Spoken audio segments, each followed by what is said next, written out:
What up? How you doing? How you doing? What's happening? Nothing better than a little 11:30 on a Sunday night special edition of a Chatterbox Bengals. What's going on, Elliot? How we feeling? I'm feeling great. I'm feeling absolutely spectacular. I'm feeling over the moon right now. Well, and tomorrow's St. Patty's Day. I'm sure people are celebrating that.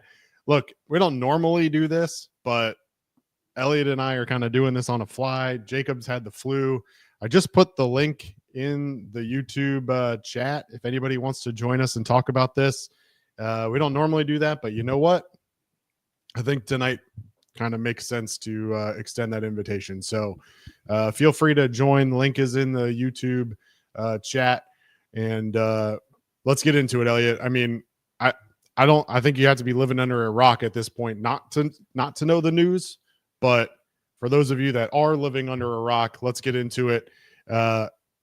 Reports officially, I know it's been kind of going on for a couple of days, but Jordan Schultz of Fox Sports News officially within the last 30 minutes or so, both Jamar Chase and T. Higgins done deals. It is 4-year deals for both of them. That gives the Bengals control of Jamar Chase for the next 5 years, obviously, with his contract already. And T. Higgins also 4 years. So Jamar Chase, 4 years, $161 million, $112 million guaranteed. T. Higgins, 4 years, $115 million.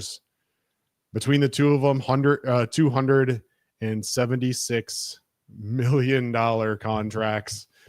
Elliot, when you first saw the news, what was your reaction? What was your thoughts?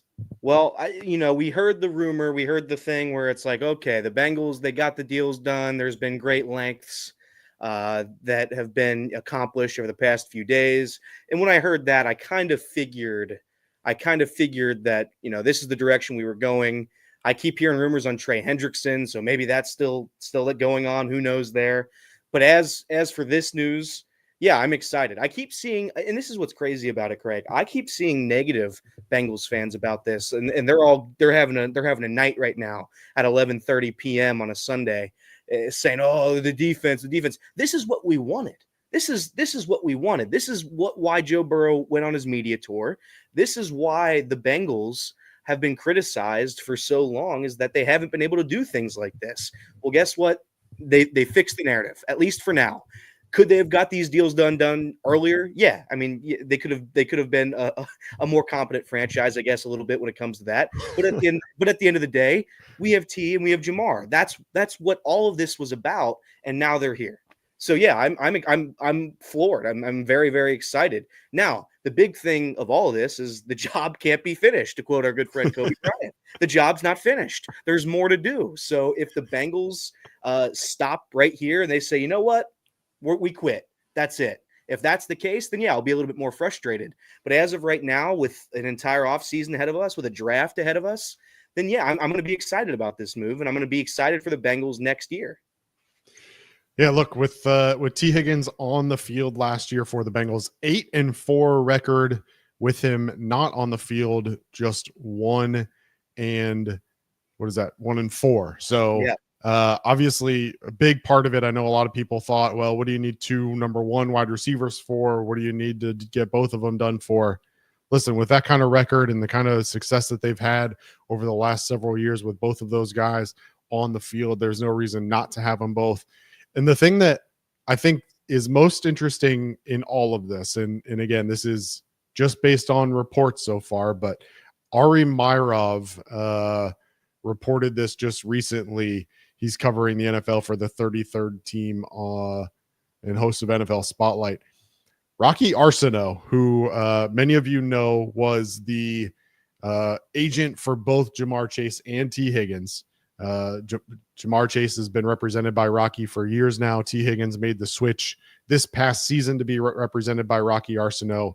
Reports coming out now that Arsenault told the Bengals there is no Jamar deal without a T deal. Wow. I mean, I think we already knew the feelings that Jamar, T, Joe even had about the trio staying together, and you throw in Mike Gesicki, you throw in Trey Hendrickson as these kind of core group that they've been talking about. But when you hear something like that, does it change your perception of the importance of getting this deal done, knowing that Rocky said without T, there is no Jamar? It changes. I mean, and this is kind of what we thought, right? I think that when T switched agents, and I think we kind of all agreed at that point that it was going to be because of something like this. That's why you do this.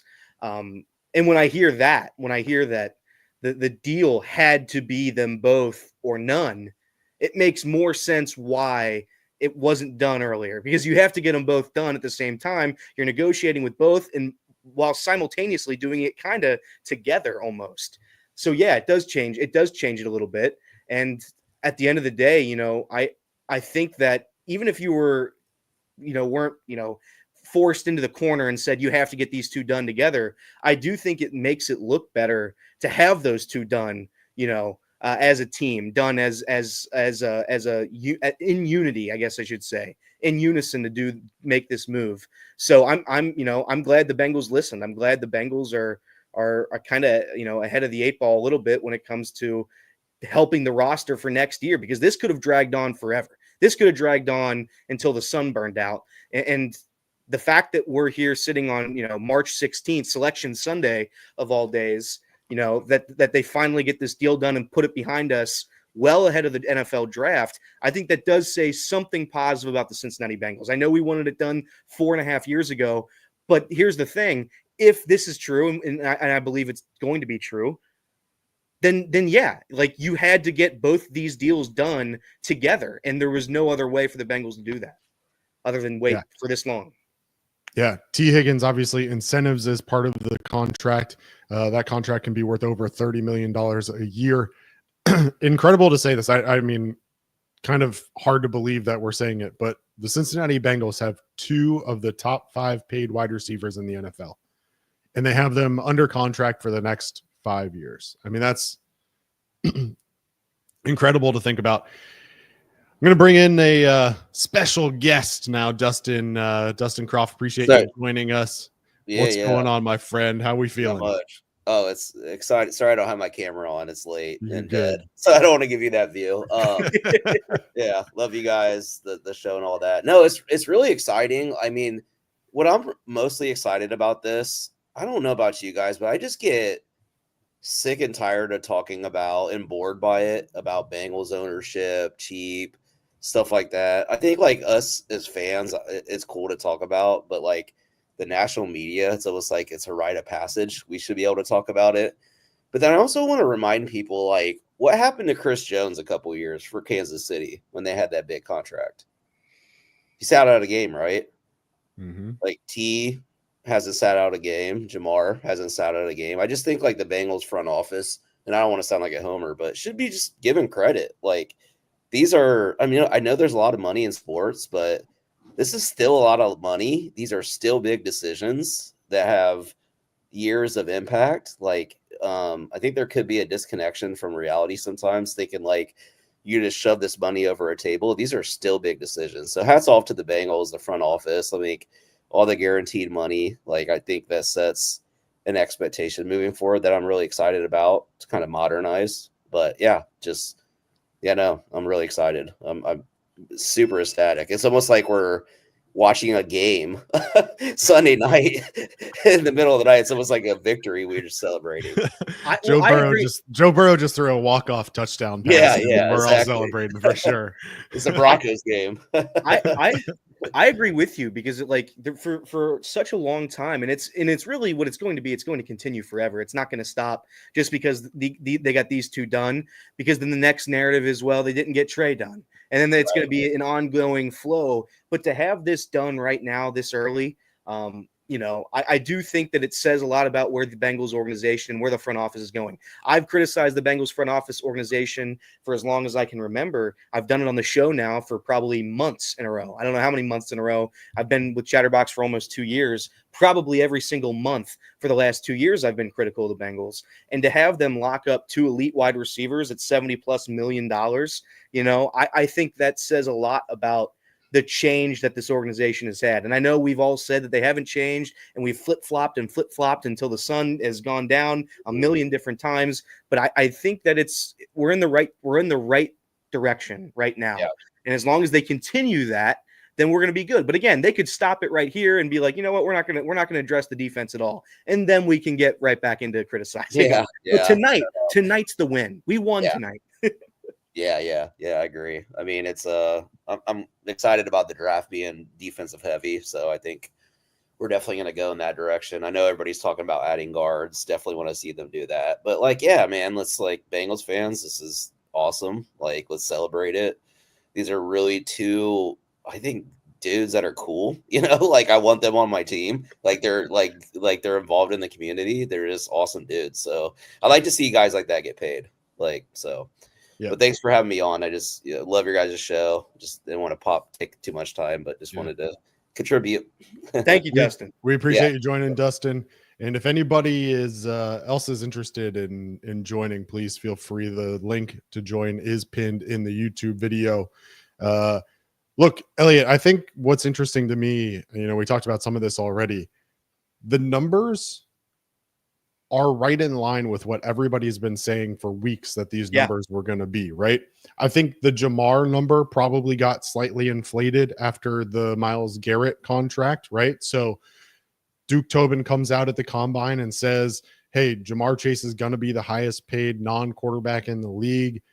At the time, I think the highest paid non-quarterback in the league was Justin Jefferson at $30 million. I'm not sure if other contracts have been signed yet or not, but we expected it to be in the high 30s, and then Myles Garrett goes and signs his $40 million year contract. And what happens? Jamar gets basically $250,000 more per year over that Myles Garrett contract. So the numbers kind of lined up with what you would expect. $112 million guaranteed for Jamar, which is basically $2 million more than what Justin Jefferson got last year. T. Higgins, though, on the other hand, obviously has the chance to get over 30, but 4 years, $115 million. I know that we kind of jokingly talk about this a lot, but T did kind of sacrifice a little bit to stay in Cincinnati. He could have gotten well over $30 million a year on the open market if he would have gone and taken that instead. But instead he stays, gets around $28 million a year. I think to Dustin's point, T, Jamar, and Joe get along so well, not only during the games, not only during practices, but outside of it as well. It really felt like they did want to stay together. And as much as I'm going to go off the rails here a little bit. As much as we want to knock Zach Taylor, the culture that exists in this Cincinnati locker room is one that people seem to want to be a part of. And I think that this just continues to emphasize that. And the fact that we're hearing rumors that Trey wants to stay as well, if we can get that deal done. Do we need to give Zach Taylor some credit in all of this too? I'm gonna stop my excitement from getting too high. But to Zach Taylor, and I call him the pizza party coach because everybody, he doesn't win a ton of games, but damn it, if he doesn't have the best fun time atmosphere that any organization has in the NFL. He's the guy that he organizes the parties, everybody's vibing, everybody's getting along with one another. We got guys switching agents just so they can be closer to one another. This is a great place to be. And does Zach Taylor get credit for that? Yeah, absolutely he does. I think Zach Taylor probably gets a lot more credit than these fans, us fans in Cincinnati give him. I don't give him any credit, and that's a tough place to be, but it's the truth. I don't give Zach Taylor a ton of credit, and I think if you have a bunch of guys that want to be here and want to stay together as a group, as a core, yeah, that speaks volumes. I will say, we will give Zach Taylor credit. Joe Burrow might be the other key to this too. If Joe Burrow wasn't throwing the ball to Jamar or T, I have a hard time believing those two stay together, they team up and get deals done, right? I think Joe Burrow is the number one reason why all of us are so excited about the Bengals right now. It's why all these organizational changes are happening. It's why we sold the name to the stadium. It's Paycor Stadium now. Everything that's happening now. And yes, I do give Zach Taylor a little bit of credit for the culture, but it's all happening because of Joe Burrow. They drafted Joe Burrow, and everything changed in Cincinnati when it came to the Bengals. I know they haven't made the playoffs in 2 years. I know there's a defense to address, but the excitement level, I think the general vibes around the Bengals, I think Dustin mentioned it, the national media. The national media didn't talk about the Bengals ever. The only time the national media talked about the Bengals was in regards to a Marvin Lewis press conference after another first-round exit to the Houston Texans. That was it. That was the only time the Bengals would be brought up in the national media. They would never be talked about on First Take. They'd never be talked about anywhere. And because Joe Burrow came here, all this is happening. So I know I kind of pivoted from your question, but I'm going to credit Joe Burrow over Zach Taylor just because I think he is the one that's bringing everybody together here. I credit Zach for being the guy that can get everybody fired up in the locker room. Congratulations, Zach. I love you. But Joe Burrow is this reason. This is why we're happening. Did you expect, let me ask you this real quick. Did you expect the number for T to be a little bit higher than it was? Or was it right about what you expected? No, I expected him to hit 30, if I'm being honest. That's what I really thought, did.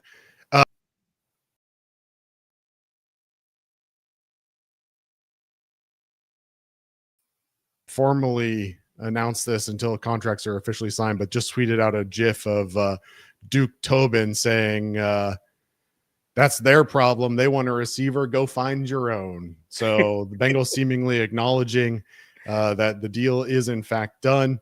And for those asking, I do want to acknowledge real quick, Jacob's been out with the flu for the last couple of days. Missed off the bench on Thursday and Friday, I believe, as well. So I know he was hoping to feel better enough to join this once the announcement was made.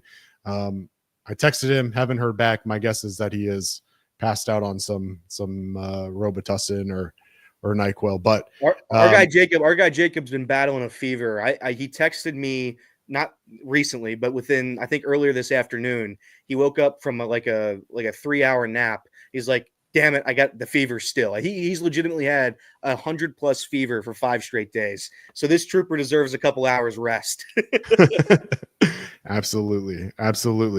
But to answer your question, I fully expected it to be 30. I think that whatever that math works out to be, 115 divided by 4.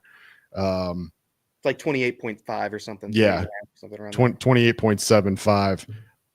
Honestly, I feel as much as we complain about T. Higgins missing games and everything else, absolute steal based on the market. I mean, yep, absolutely expected his contract to start with a 3. And again, it goes back. Joe Burrow has been talking about the fact that the Bengals can make this happen, right? Joe Burrow seemed to be willing to make it happen. T wanted to make it happen. Jamar make it happen. T so far seems to be the first one to actually have to make a sacrifice, if I'm being honest, because Jamar gets over $40 million. We haven't heard anything just yet about a Joe Burrow renegotiation or reformatting of his contract yet. Maybe that's coming. But yeah, for T to be signed under 30, I think that was surprising to me.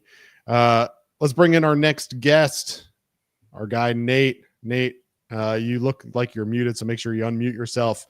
What's on your mind, my friend? Hey guys, how are you guys doing? I'm doing great, Nate. Couldn't be better. Put me in a good time because when I saw it was T for 4 for 115, I thought that was a typo, and it was like 4 for 125 or 130.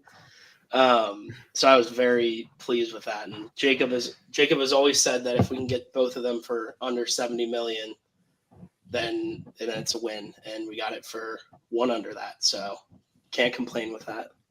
Yep. Absolutely. Yeah. I look, and the conversation obviously turns to, okay, is Trey next? Maybe he is, maybe he isn't. What were they going to do about the guard position? Obviously, there's been linking to Tevin Jenkins. They re-signed Cody Ford, but obviously they're going to need to do something there. Does it come in the draft? Does it come otherwise? But the first dominoes that needed to fall, obviously, was this wide receiver duo. And especially if we hear, like we did about Rocky Arsenault and the fact that this was, in fact, a package deal, it makes a ton of sense that these were the first ones that needed to drop. And reports are coming out over the last 30 to 60 minutes about kind of the details on what had happened. And it sounds like the Bengals made this offer on Saturday. And then the wide receivers today let the Bengals know officially that they were going to accept that offer.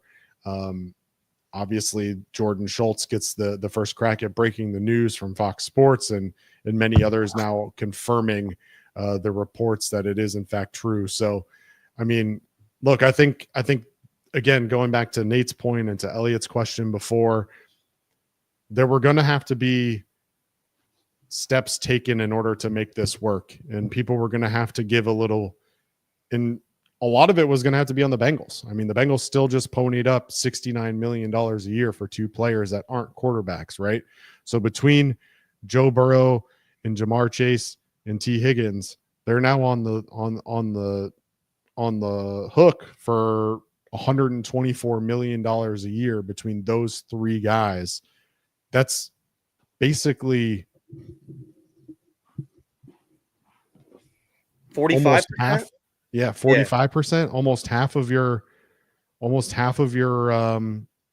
salary cap is now going towards those three players, at least as it stands today, based on the details we have. So, I mean, they made it happen, and now the next steps become, okay, is it Trey? Is it a guard? What does the draft look like? So, lots still to be figured out. Nate, any other thoughts from you before we let you go? Is he gone? He might be gone already. That's fine. Does it make you nervous, though? Does it make you nervous that you have so much between those three players? The way I look at it is, like, we always say best the draft player available. I think you should just pay the best available player that you have on your roster right there. I think that it's kind of goes hand in hand a little bit. I know you're going to hear the talking heads tomorrow talk about they're going to score 50 and lose. That's what the narrative is going to be about the Bengals until they address some more defensive positions. And I think truly that's what the draft this year is going to be. It's going to be an all defensive draft, if not with a few guards, just one guard in the early rounds. But I think that if you can have the offense at the same level as last year with a new defensive coordinator and a couple little improvements, I think the team's going to make the playoffs. We all said that last year. There was a couple bad bounces. I know you don't want to chalk up last year to bad bounces, but truly there was a few bad bounces that prevented the Bengals from getting to the playoffs and making some sort of noise, because none of those playoff teams wanted to play the Bengals. None of them. So to have these three offensive weapons back together for the next 4 years at least, or around that time, I think it makes the Bengals still that team to beat in the AFC outside of the Kansas City Chiefs. We're still number 2. I think nobody wants to play us. And I think as long as, Al Golden can do a little bit better than, Sweet Lou, our sweet Prince Lou last year, then I think the Bengals are going to be fine. Like, I get it. I get you want to address the defense. I understand all that, and the Bengals will. I don't think they're just going to just quit and die and roll over. That's not why you make these moves. You make it to compete. And I think if you can do that next year or heading into next season, just address it a little bit, the Bengals are going to get better. That Patriots loss week 1, I firmly believe, and nobody will be able to convince me otherwise, that loss was because these deals and whatever the vibes that we were just talking about weren't there to start the year. Whether or not that's an excuse, that's up to you. But for me, that's why they lost. And now we're going to put all of that behind us. I would imagine that this trade deal is done. But for you, Craig, do you worry that you have too much money tied in between these three players? Well, Steve just put it in the chat, and it's certainly been a conversation over the last several weeks, is that the expectation is that with these negotiations that T and Jamar's cap hit actually comes down for this year, at least, because you're likely looking at large signing bonuses. You're looking at large guarantees. And so that cap hit is actually going to come down. It's yet to be seen exactly what that cap hit really looks like. So we're probably putting the cart before the horse. But no, I mean, the biggest question and this has been the biggest question for the past year, basically, is what do the Bengals have in terms of liquidity? And that's been the biggest conversation around this, right? So we just heard, or we just saw reported that Jamar Chase's contract includes $112 million in guarantees. The first 2 years of T. Higgins' contracts are guaranteed. So now you're talking between those two contracts, 112 plus essentially 56, you're looking at $170 million that they just had to put into escrow in order to pay out these guys. That was the biggest question for me is, okay, from a salary cap perspective, I knew that this could get done, right? I think that we all had seen enough exercises from enough people who were much smarter than myself that said that this could get done from a salary cap perspective.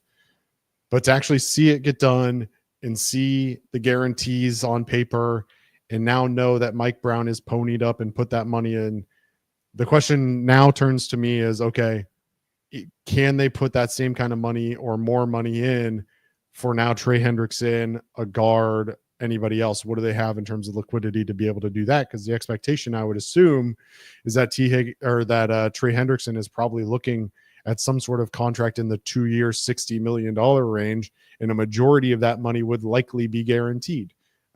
So now you're talking about another $60 million. Can the Brown family put $220 million into escrow for these players right off the bat? You'd like to think that they can. I mean, they're an NFL franchise, and if you can't afford it, then you probably shouldn't own it. But you'd like to believe they can.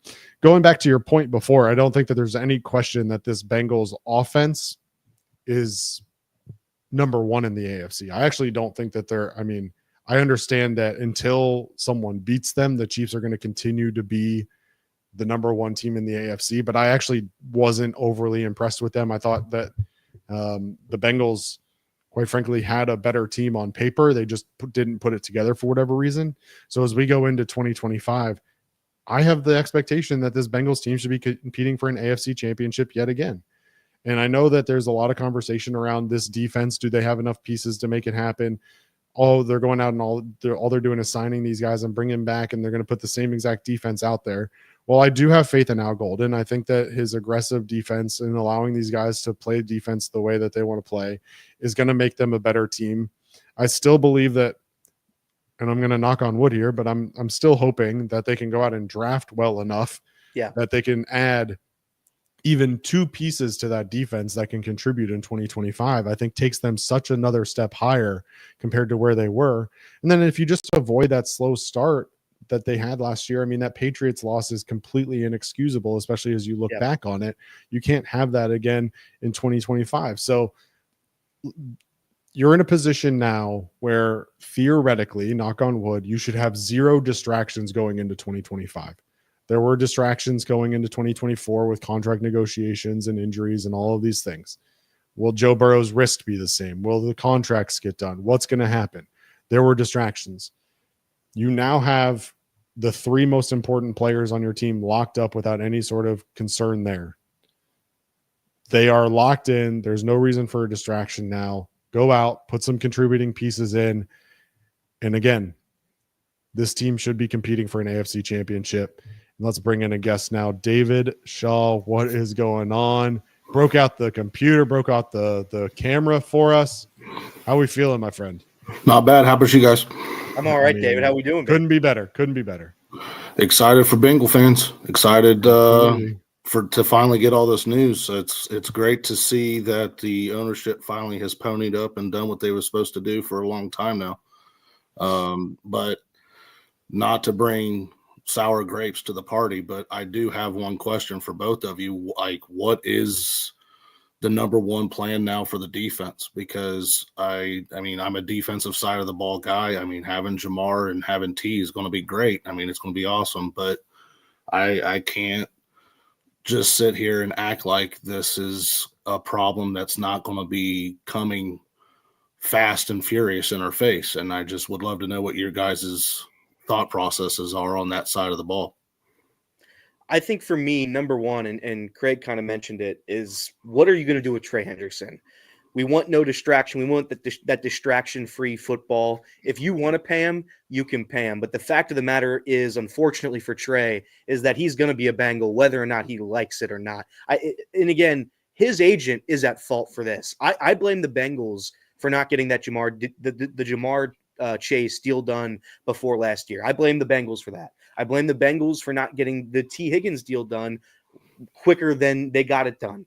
I love that they got him done now, but I blame them for that. I don't blame the Cincinnati Bengals for not getting the Trey Hendrickson deal done. They got that deal done early, and then he just hated it because his contract cooked up a bad deal. That's his fault. Yep. Trey Hendrickson, I'm going to go under, at least right now, I'm under the influence that he's going to be a Cincinnati Bengal. He's going to be playing. Saying that, this draft has to be defensive focused. It has to be. The time for drafting wide receivers, I know they've got to do that.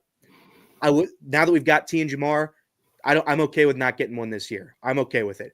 I want defense addressed in the draft, and that's why you get Al Golden. I think Al Golden's a college-style coach that's going to be able to help the young group of guys that we're going to draft. So that's at least where the Bengals are going for me. They're going to focus all their attention on the NFL draft, and they're going to go defensive heavy, and they're going to see what they can do and what Al Golden can do with a young group of guys. Yeah, I think the biggest question obviously is going to be the pass rush, right? So we have seen, TJ Shell. They went out and signed TJ, and they're certainly talking about improving the run defense, improves the pass defense. I think that's kind of baloney.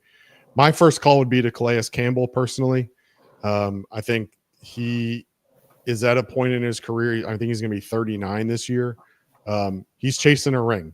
And there's very few teams, I think, that can provide him the type of opportunity that he's looking for.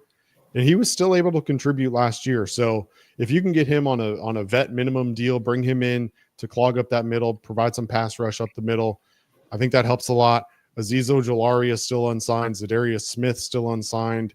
Charles Omenihu is coming off a torn ACL and is going to have to sign basically a prove-it contract. I think there's still a lot of options on the defensive side of the ball, if I'm being honest, that the Bengals could try to address that in free agency and then supplement it with young guys who maybe have a year, have a year to really come into their own. I think they're going to have to get contributions out of the draft in 2025. I don't think you can afford to have guys that you draft that don't contribute at all in 2025. But I do think that there's still some veteran presence out in free agency that could theoretically contribute to the deficiencies of this team, specifically in the pass rush, and put them in a position, at least short term, to contribute, get that ring, and then hopefully those young guys step in 2026 and beyond. What about you, David? Who are you targeting right now, whether it be in the draft or in free agency, that you think takes this defense to the next level? I want to be honest with you. I would use my draft capital and trade up. That's okay. What I would do. For who? You see the hat, Mason Graham, or even the Kenneth Grant. I'd get either one. That solidifies the middle. That's going to help. Now I'll be honest with you with Trey. I wouldn't pay if he wants $30 million plus. I wouldn't pay it. As soon as I'm trying to remember, as soon as Crosby changed the whole dynamic and changed the whole room and changed that whole number process, I believe if I was the Bengals, and I believe that's kind of what they did. That was when they just waved their hands and said, "Okay, go out in the market and see what you can get." Now, if he wants to come back, tail between his legs, and say, "Well, I guess the market isn't what I thought it was," and come in for 27, 28, maybe, possibly, I would think about it. But I mean, even that seems a little rich for my blood for a 30-year-old defensive lineman. But I would definitely go after somebody in the middle and the studs up there in the middle and try to beef that up, go there. And then I would follow up with what you don't have to get rid of. If obviously trading that draft capital, you're going to get rid of probably a first and possibly the second and maybe even a first for next year. But I would, whatever draft picks you have left, I would definitely go defensive end. Calais Campbell is interesting to me. I thought I had already read rumors that he was signing with the Dolphins. That's kind of what I was looking at if you saw me looking at my phone. But I guess I was wrong on that. But there's got to be defensive ends out there that you can get for about 12 to 15 million. I would definitely do that. because even if you don't get Trey back, because I have a feeling that right now NFL teams are kind of looking at Trey going, well, we're not going to pay that right now, but let the draft come around, and teams like the Lions, teams like the Commanders that know they need defensive ends, they'll be a little bit more desperate at that point, especially if there's nobody on the board that they like. They may offer something that the Bengals just honestly can't refuse. So then that's kind of like, I guess we're kind of in the waiting period for Trey right there. But I defensive end, and you got you got to get a 3-tech or some defensive tackle that's going to solidify that, and then follow it up with linebacker. That's I don't know, that's what I would think with my novice view on it. But it's exciting because I didn't even think the franchise would even get to this point. I think that's a good point, right? I mean, the first thing is I don't think a lot of us actually thought we'd get to tonight, right? So correct. That's the first thing. We need to acknowledge the fact that this Bengals team did something that very few people actually expected them to do. So I think that's a big step in the right direction. Just touching on it real quick, I'm seeing reports of interest on Calais Campbell from the Steelers, the Dolphins, and the Chiefs. It sounds like he's going to be getting somewhere in the $7 million range is what is looking like right now. So maybe he's a fit, maybe he's not, but just wanted to throw that out. That's kind of what I'm seeing. I'll be perfectly honest, with $7 million, I'd throw my name in the hat. Absolutely. I just would, for $7 million for veteran experience, because that'll help Jenkins. It'll give him a veteran to sit there and learn from. And I believe that, Chris, I believe, is a stud. I obviously, again, you see the hat that I'm wearing, and he was main focus of that defense in 2023 when they won the national championship. And he's an absolute stud in the making. It's so to learn from a Calais Campbell there in the middle, and then get him, quite honestly, I understand he's up in age, so there could be some dwindling return on the $7 million, but what you're gaining from a veteran experience in that room to train the young guys to understand what the NFL way is and what being a pro would be, I think that aspect alone is invaluable. So I think that's why they re-signed BJ Hill. Correct. The only reason BJ Hill's back is the veteran presence, because they have nobody else outside of Trey, and if Trey goes, then that becomes an issue. We did get a $2 super chat from Christian Wolf that I'll take your opinion on here, David. Should we draft Mike Green? So just for context here, various mock drafts are going to have different opinions, but I'm seeing Mason Graham going as high as the 5th overall pick. Mm-hmm. Mike Green seems like also another guy that probably will be gone before the Bengals are scheduled to draft, but is he maybe a more realistic target in terms of trading up, just given the fact that he's expected to go a little bit later and moving up from 17 to 5 versus 17 to 10, maybe a little bit more realistic? And what do you think about Mike Green as a whole? I like Mike Green. He's not Mason Graham, but very few are. So, it's and if you really want my honest opinion, I'm higher on Kenneth Grant than I am Mason Graham. It's not that I don't think Mason Graham's going to be a stud, but 2023, watching a 335-pound man chase down a running back there in Happy Valley, that opened my eyes up immediately, especially just to see what he could do in the NFL. I think there's defensive tackles available, but defensive game changers. To stick to the point, Green, you won't lose all the draft capital that you would lose by drafting up in the top 5. So I guess depending on where the Bengals have Green on their board, that would probably be a more realistic type of move. But I feel out of those 3 guys, one of those 3 has to be in the Bengals locker room. It just feels that way to me.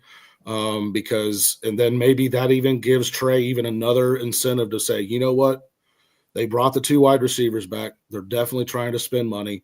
Maybe I do come back here. Maybe I do come back on and just maybe he even goes, I'll just fulfill my contract. Maybe that kind of wakes him up. It's like, well, okay, the franchise is willing to spend money now. I go fulfill my contract for this year. I ball out, get another 17.5 sacks. That's 3 years at 17.5 sacks. And now the world's my oyster, and I can go do what I want at that point, whether it be here in Cincinnati or elsewhere. But If you can get young guys that are going to fill the role that they need to fill, and again, Elliot said it, Jacob has said it, Craig, you have said it, we don't need the defense to be top 10. You don't need it to be top 10. Can you just be median? Can you be average? Better, like top half of the NFL, not the bottom half, not near the end, not near the bottom. Just be reasonable, just be serviceable. And I think that's why they brought in Golden and for the young experience and try to get what you can get out of it. So, and all of that feeds. And now that you've done what you did with the wide receivers, I think that opens up some spending, and I believe that opens up draft capital to use on the defensive side of the ball, whether that means free agency or the draft. And I believe that's just I would pound it, and I would pound it hard. But let's not forget the guards too, offensive line. But I think I would value defensive line over even the offensive line right now. But that's just my opinion. Yeah, I struggle a little bit with it. Just to be fully transparent, you're investing all this money on the offensive side of the ball to not protect your $55 million a year man, Joe Burrow, by having the worst interior offensive line in the NFL is not a risk that I'm really interested in taking again. I don't know that I can go in to 2025 with Cordell Volson and Cody Ford as my starting guards. I just can't. And whether that means they draft somebody with a premium pick, whether that means they go out and sign Tevin Jenkins, maybe they were waiting to get these deals done before they sign Tevin Jenkins because there is reportedly mutual interest there. I don't know. But what I do know is that if you tell me my starting guards in 2025 are Cody Ford and Cordell Volson, I'm going to flip this desk over. So it's not a good look. No. But look, David, we appreciate you joining. If you got more to say later on, feel free to jump back in, but want to move over and bring in Tim Kraft, who's been waiting to jump in. Tim, appreciate your patience. Appreciate you hanging out. What's going on, my friend? How are you guys doing? I'm good. How are you, buddy? Couldn't be better. Pretty good. I was really excited to hear this news. And my older sister, Caroline Kraft, did gymnastics with your sister back in the day for CGA. Oh, my God. Yeah. That's electric. Yeah, that's pretty cool. So I just wanted to comment. So, I don't know how many games T missed last year, but he had 73 receptions for 911 yards and 10 TDs. And he made Riley Moss look like crap against the Denver Broncos. So I think he's going to be really good. And then also in the first round at pick 17, I really like you go Philadelphia Eagles draft style on the defense. And I think you get Malachi Starks from Georgia, the safety. He had 52 tackles with an interception and 3 pass deflections. So I think he's a really good prospect to look at in the first round. Yeah, it's been tweeted out a couple times recently. So last year in 2024, the Bengals were 8-4 with T. Higgins on the field. Since 2021, with Jamar, T, and Joe all available, the Bengals are 34-18. Honestly, I'm surprised it's not even a little bit better, but I think that accounts for some bad O-line play in 2021 when T first got with the team. 34-18 still, though. I mean, you're basically talking about a 12-5 football team this coming year. So I don't think there's a whole lot of people in this chat that would be overly upset if we were to say that the Bengals were going to go 12-5 this year, because that's most likely going to get them a top 3 seed in the playoffs and going to get them a chance to play some home games in the playoffs. So look, I'm with you. I think T he missed the 5 games last year with the injuries. That's certainly been a concern. But there's also no question that when T is on the field, he is 1B. I mean, as good as Jamar Chase is, they are 1A and 1B, and they are by far the best wide receiver duo in the NFL. I don't care who you try and sell me on. You're not going to sell me any better.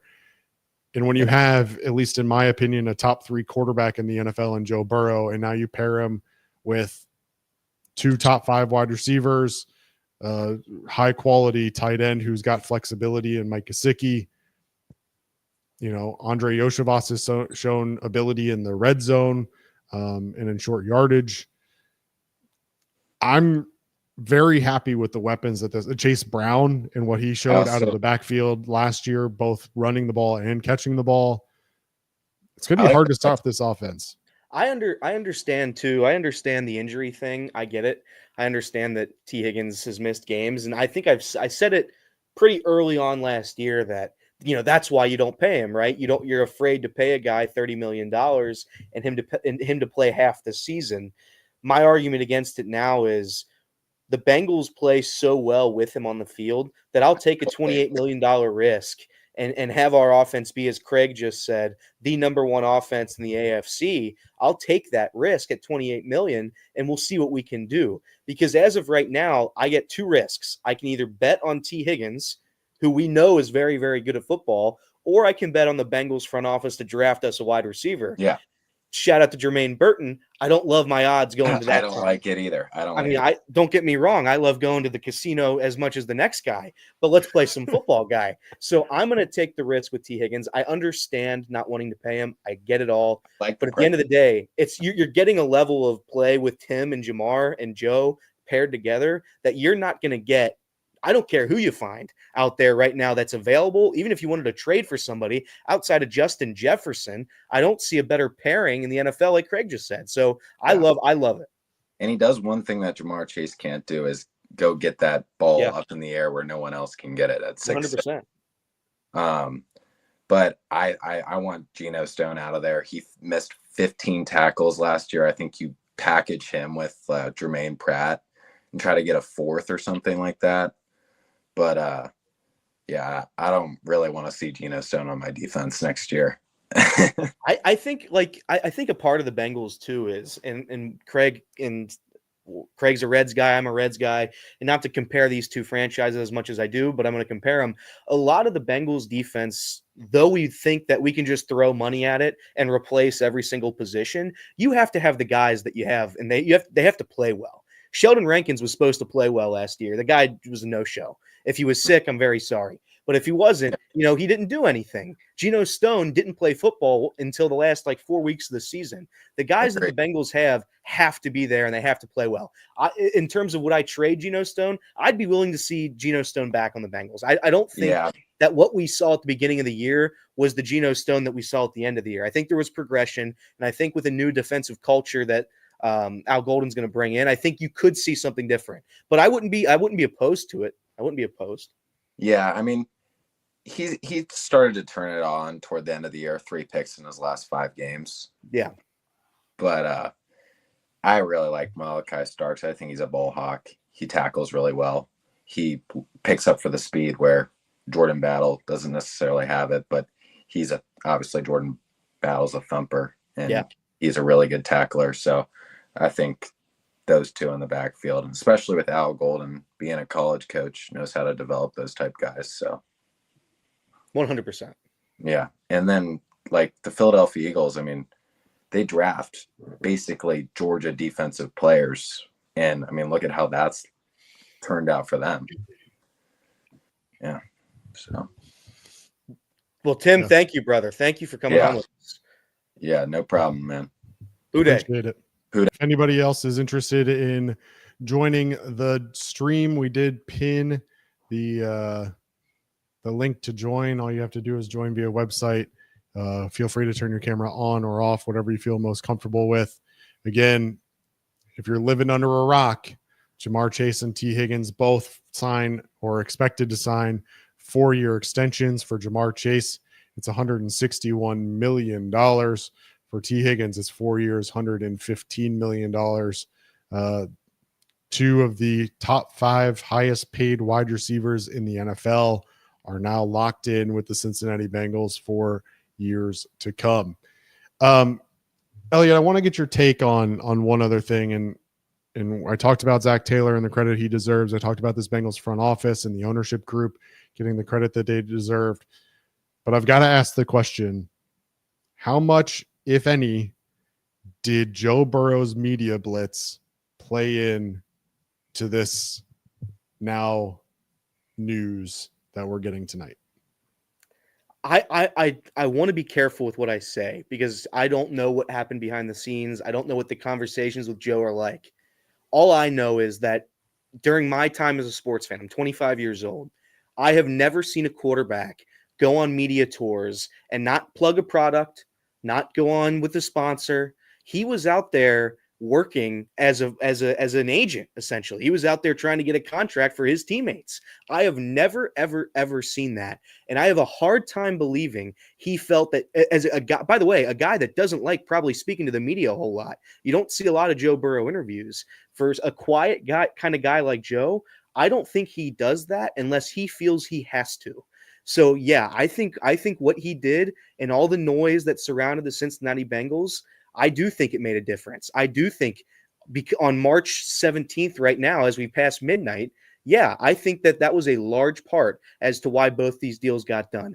They were always going to get Jamar done. That's a fact. The organization, you could have sold him off to London, England. I don't care what you do with him if you didn't bring back Jamar Chase. The T. Higgins thing, T. Higgins being a Cincinnati Bengal right now, I have a strong belief that was because of Joe Burrow going on the media tour, working behind the scenes with those two, and getting a deal done with the front office. I firmly believe that was the case because you do not see that anywhere else in professional sports, in the NFL, anywhere. Nobody goes out and does what Joe Burrow did, a guy who doesn't like the media tour in general. He doesn't go on media tours. So him doing that, yeah, I think it made all the world. And you're seeing the Bengals kind of, I don't want to say lose all their power. I'm not going to say that because the organization has the power. But yeah, I think they're aware that Joe Burrow is the face now. It's not Mike Brown. You know, Andy Dalton, respect. I love Andy Dalton, good human being. Andy Dalton wasn't that guy. Andy Dalton's a guy that you just plug and play at quarterback, and hopefully the team around him is good enough. Joe Burrow is that guy. Joe Burrow's the guy you build around. He's the face of the Bengals, and everybody that you're seeing right now talk about us is because of him. So 100%, to answer your question, 100%, his media circus tour 100% got this deal done right now. Okay. I'll remind some people of a Jamar Chase quote from last year about whether or not beating Justin Jefferson was important to him, or if he wanted to beat him by a penny. He said, quote, "If I want to beat Justin Jefferson, I'm going to beat the shit out of Justin, not by a penny, brother." Jamar Chase now gets a contract worth over $5 million a year more than Justin Jefferson. So he did, in fact, quote, beat the shit out of Justin Jefferson. Look, here's my whole thing on the Joe Burrow thing. And if what we're reading is accurate about Rocky Arsenault, I don't know that it was necessary, man. And I it's one of those things where like it got done, everybody seems happy, so I'm not going to really fault him for it. But like if Rocky Arsenault truly went to the Bengals and said, "Look, the T deal has to get done, otherwise we're not getting the Jamar deal done," there was no choice. For all the people that said, "Oh, well, you're going to let T walk and you're just going to keep Jamar next year and sign him to an extension," there was no choice. And again, Joe Burrow, even during the season, talked about T's a need. T and Jamar and everybody, we can make it work. It's just, it's chess, not checkers, and all of the things that they said throughout the course of the year. I don't know if it was necessary, but what I do know is that it got it done. And whether that media blitz played into it or didn't play into it, I don't really care. Whether he had conversations behind the scenes before that media blitz and just wanted to air it out publicly, I really don't care. What I do care about is that Jamar Chase and T. Higgins have both been extended and that they're both now under contract to be Cincinnati Bengals through at least 2029, I guess, technically for T.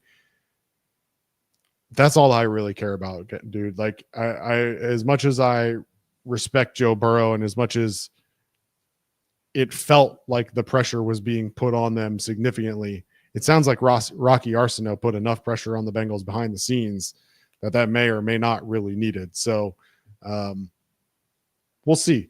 Jordan Schultz just tweeted out, by the way, the Bengals actually lower both players' cap hits for the season.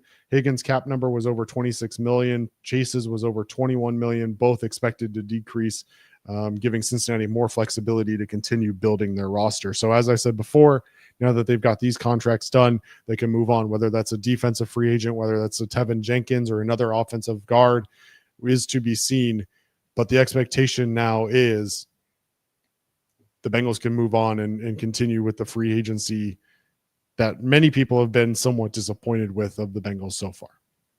All their eggs are past that. They're in a new basket now. It's moving forward. Who can you find to help Joe Burrow, keep 9 upright, as our good friend Reed Mouse always likes to say, and then also address the defense. That's what you're going to do going forward. And it's good to put this all past us. I'm sure they actually are working on a Trey Hendrickson deal. I do believe that they will do that. Hopefully Trey is not going to go out and ask for 30+ million. I don't think he will. But hopefully that's not the case, and hopefully that's not a large sticking point. I'm glad that we can move past this, and we can still be happy with this, because I think the Cincinnati Bengals we're going to be in a tough place if this deal didn't get done before that draft, and I think it was always going to. I think it legitimately had to, but if the Bengals didn't get this deal done as early as they did here on March 17th, there were going to be a lot of questions, and there were probably going to be a lot of problems behind the scenes that we don't even know about.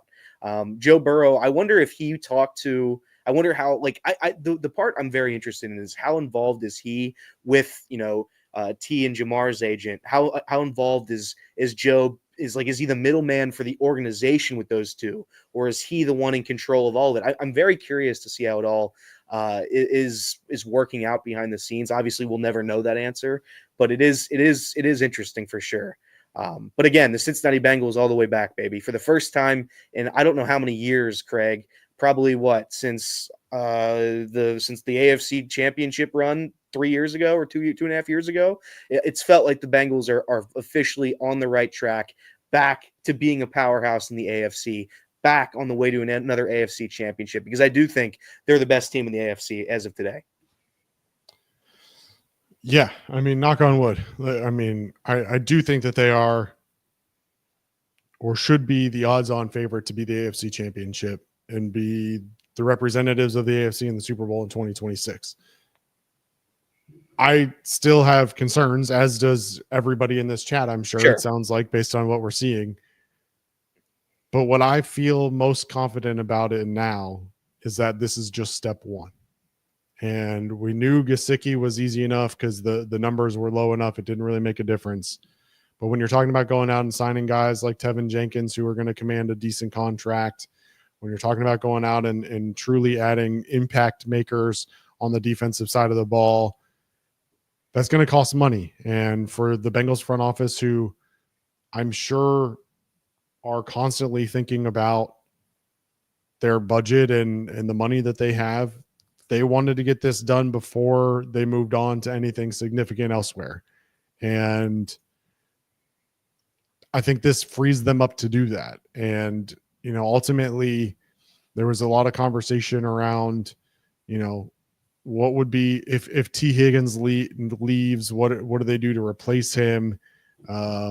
If he comes back, what do they, where does the focus shift? Yeah. For me, obviously the number one focus today, and by today I mean Monday, because by the time we finish this, it's going to be Monday. I guess it's Monday morning on the East Coast already. The number one thing for me is, how do I get Tevin Jenkins in Cincinnati, and how do I get him signed by the end of the day, Tuesday? That's my focus right now. And then you're in a position where, again, I don't love it, but now you go into 2025, and instead of having Cordell Volson and Cody Ford as your starting guards, you have Tevin Jenkins in a competition between Cody Ford, Cordell Volson, maybe even a guy like Matt Lee, maybe some other draft pick that they pick up in this draft. Now you've got a more competitive offensive line. You already have your left and right guard locked in. You've got your center in Ted Karras. You go out and get Tevin Jenkins, and now the Bengals might go from having one of the worst offensive lines in the NFL to having at least the potential and being a piece away from being one of the best offensive lines in the NFL and protecting Joe Burrow. And so for me, the most important thing is, for everybody that thought that this was going to get done and didn't really have any concerns about this getting done, it's done now, and they can shift their focus, and their focus becomes, how do they shore up that line, both on the offensive and defensive side of the ball, And for me, it starts with Tevin Jenkins. And then you look at, again, interior defensive linemen and trying to get pass rush there. You look at the edge and what happens with Trey. It's going to sound terrible, but like Trey might be priority like 3 for me right now. And I think agree. that's tough to say, but like he's under contract. He went out trying to find a trade partner, and nobody's willing to give the Bengals what they want in return for Trey Hendrickson. So the question becomes, okay, if you're the Cincinnati Bengals, are you going to take less for Trey than what you had hoped to get? And that maybe that means a second-round draft pick. Maybe that means, multiple late mid-round draft picks. Maybe that's a player in a draft pick. I don't know. But I think that you can figure that out once you figure out if you can replace him in free agency, right? Yeah. And whether that's with somebody like a Zadarius Smith or somebody else out there who can come in and add to this defensive line. Maybe that's an option. And then Trey Hendrickson, you can afford to lose him for quote unquote less than you had hoped. But I think first priority is Tevin Jenkins in this offensive line, and then maybe Brandon Scherf if that doesn't work out, or maybe both of them. But then you turn your attention to Azeez Ojulari, Calais Campbell, Zadarius Smith, Matthew Judon is a free agent. And the other thing that we haven't really talked about, that you mentioned injuries, but Logan Wilson comes back from his injury. There's a number of people on the secondary that are coming back from injury. I don't want the Bengals to be content going into 2025. I think that there's still pieces that need to be added, but I also think that a lot of the fan base right now is underestimating the talent that the Bengals have on the defensive side of the ball that maybe they didn't have available to them in 2024 for various reasons. I don't mean to discredit what Trey Hendrickson can do. He's one of the best defensive players in the NFL. I mean, no disrespect. But again, I'm not interested in playing his game. Whatever game him and his agent have got going on right now, they can go do that after this year. He can play his year here and then go get $400 trillion somewhere else. That's fine by me. So I agree with you in terms of not being the most immediate next step for the Cincinnati Bengals. The point that you just made there with Logan Wilson, I don't think the Bengals defense is as bad as they played last year. I don't believe that's the case. They could be, and we'll see. Repeating the same thing is what the definition of an insanity, right? Doing the same thing over and over again, expecting different results. But I do think the Cincinnati Bengals have talent there where they can be competitive. As David Shaw said earlier, they could be a middle-of-the-pack defense, which is all they have to be. They do not need to be a top-5 defense. Nobody needs to have that, So that's all we're asking for. And I think if the Bengals are able to stay relatively healthy next season defensively, and some of these guys, like Cam Taylor-Britt had a terrible year. I don't think Cam Taylor-Britt's as bad as he played last season. I think he's a better player than that. I think you're going to see that with Geno Stone. I think you're going to see that with a lot of guys that had underperforming years, underwhelming years, and you're going to see the Bengals defense improve next year under Al Golden. I firmly believe that. And again, you were right. We can't be content. You still have to actively help the defense that struggled last season, but you also have to believe, you have to believe in the guys that are here too. You can't just replace everybody. That's not what's going on. Yeah, I'm going to do this off the riff, so I apologize if I miss anybody, but defensive contributors that they did not have for some period of time in 2024 that they hopefully will have in 2025. Cam Sample, who showed promise early on in his career on the defensive line. So that's the first one. Logan Wilson hopefully is back. He's obviously potentially the most important piece of this defense outside of Trey Hendrickson that they didn't have. DJ Turner missed a lot of time in 2024. Dax Hill missed a lot of time in 2024.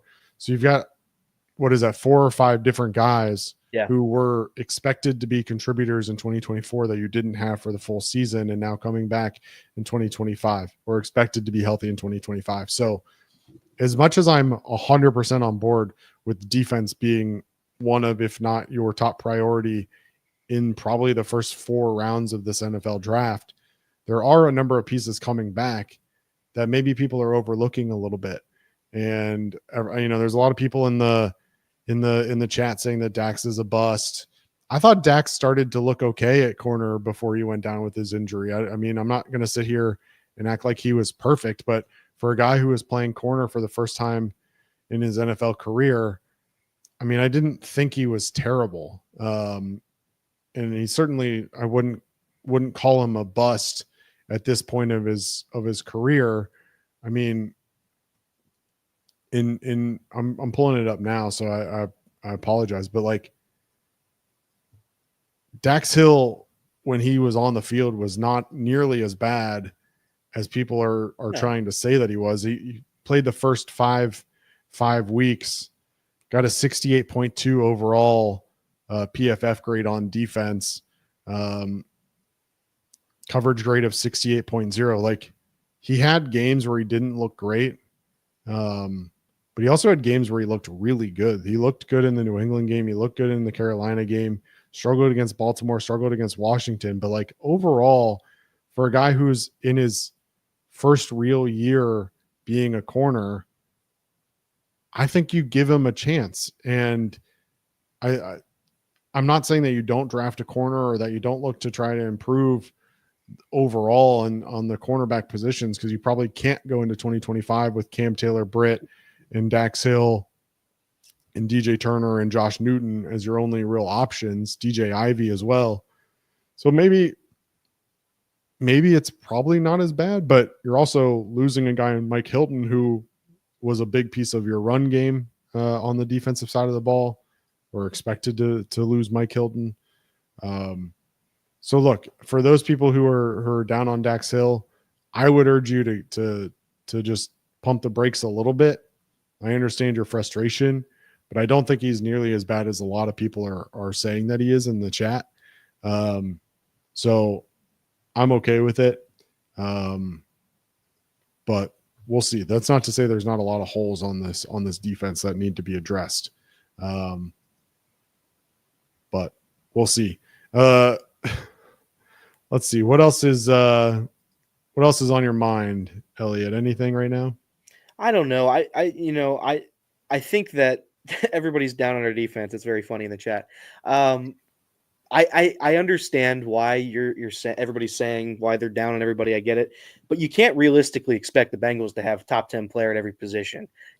I think you have to learn to be okay with. I'm not saying settle for mediocrity. That's not what I'm saying. But I am saying with the guys that you have, give them a little bit of growing room here. Give them experience a little bit of the growing pains that there are in the NFL. Not everybody's Joe Burrow. They come up and they're a superstar immediately. Some guys, it takes a little bit of time. I don't think it's a crazy thing to expect, a couple of these defensive players to improve. You have patience.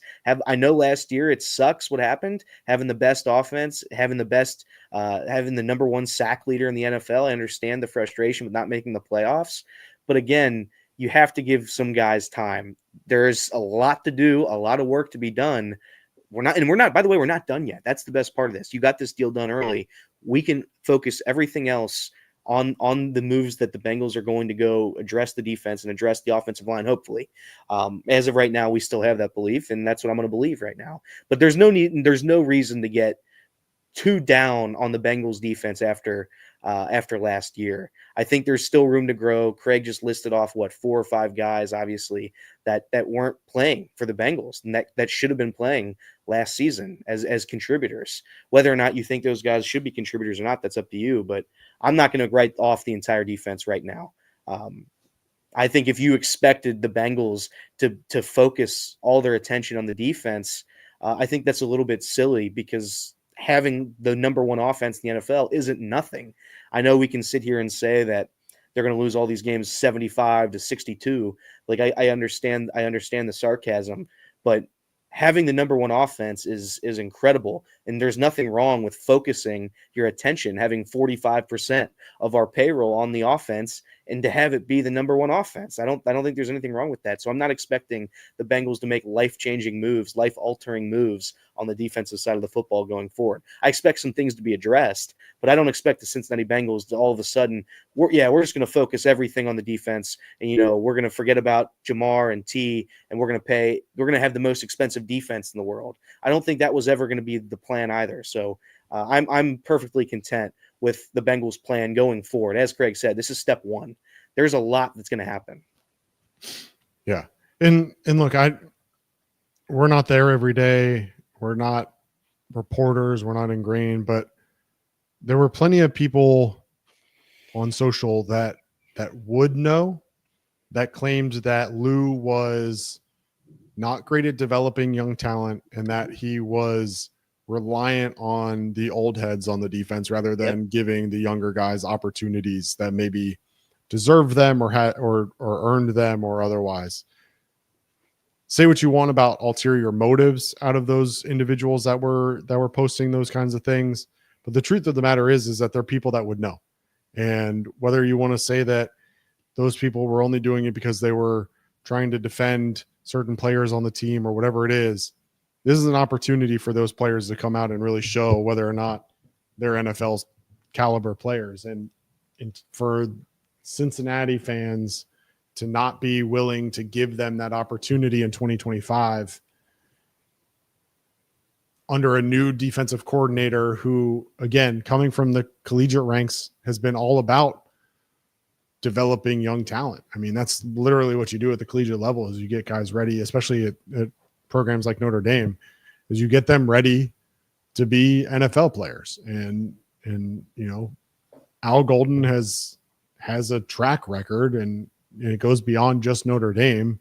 It goes back to his time as a head coach, both at Temple and Miami, of being able to identify and develop young talent. And so I'm going to go into 2025 with an optimistic point of view. And yes, I think there's holes that still need to be addressed. I think there's questions that need to be answered, but this team is not the same team that you had in 2024, as much as people want to say, oh, all they're doing is just bringing the gang back together for 2025.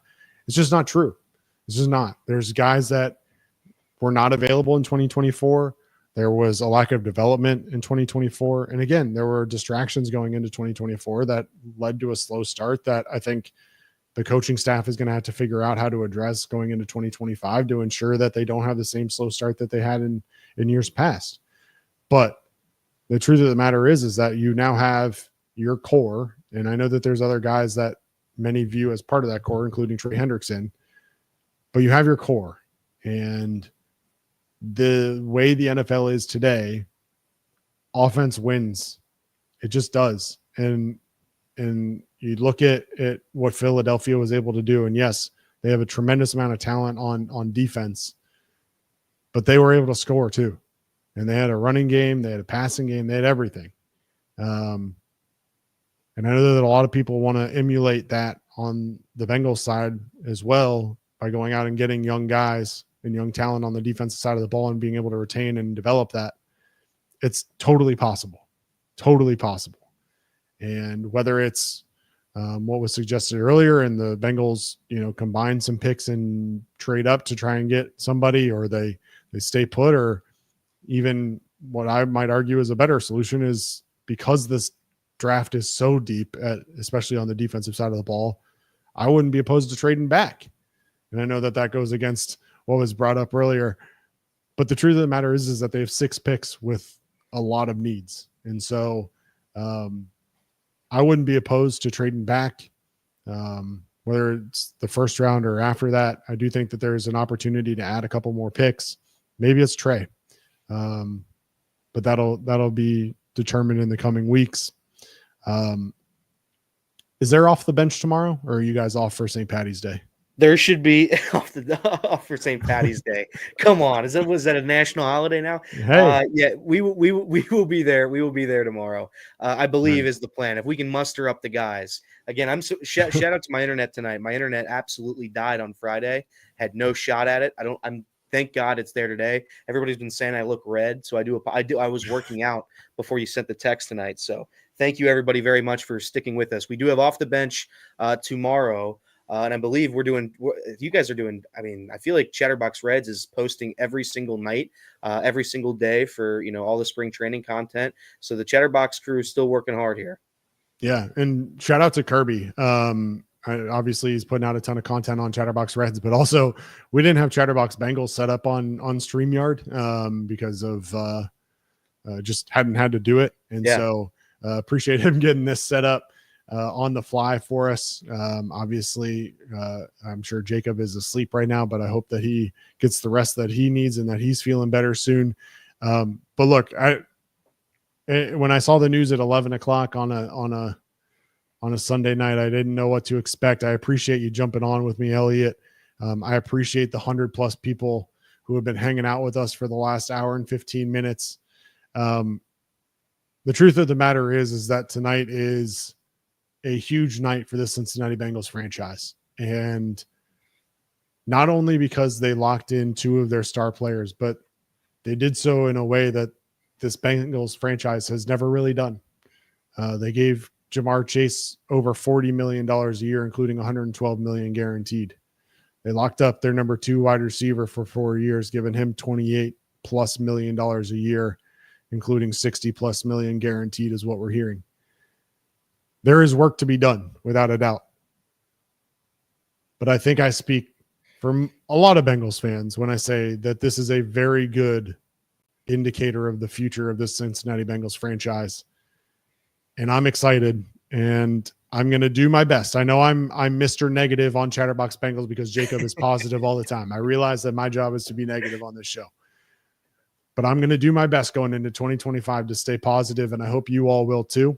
There is work to be done, and we've got a couple more weeks here before we really need to start getting worried. But the NFL draft is right around the corner. Just basically 6 weeks away. April 24th, the draft kicks off. Free agency is well underway right now. There are many players that reportedly have mutual interest with the Bengals, and I hope now that these contracts are done, some of those additional free agent signings can go out and happen as well. Look, I don't know if anything else is going to happen between now and 10 a.m. Eastern, but if it does, Elliot and the boys will have you covered on Off the Bench from 10 a to 12 p on Monday, St. Patrick's Day. And as always, if any exciting breaking news happens outside of Off the Bench, certainly I will do my best to get on and go live with that. Hopefully some Tevin Jenkins news in the near future, or at least some offensive guard. Nick and I and the whole Chatterbox Reds crew will continue to put content out around that. Tonight was a lot of fun, not only with the signing of T and Jamar, but also the Reds with their spring breakout game, getting to see a lot of the prospects in action. So that was a ton of fun as well. So I appreciate all of you who joined us and hung out for the last hour and 15 minutes. I appreciate those of you that were willing and joined the show with us. And look, it's an exciting day. It's an exciting day for sure. For Elliot Rearing, thank you all. We appreciate you. This has been Chatterbox Bengals. Who fucking day? Love you all.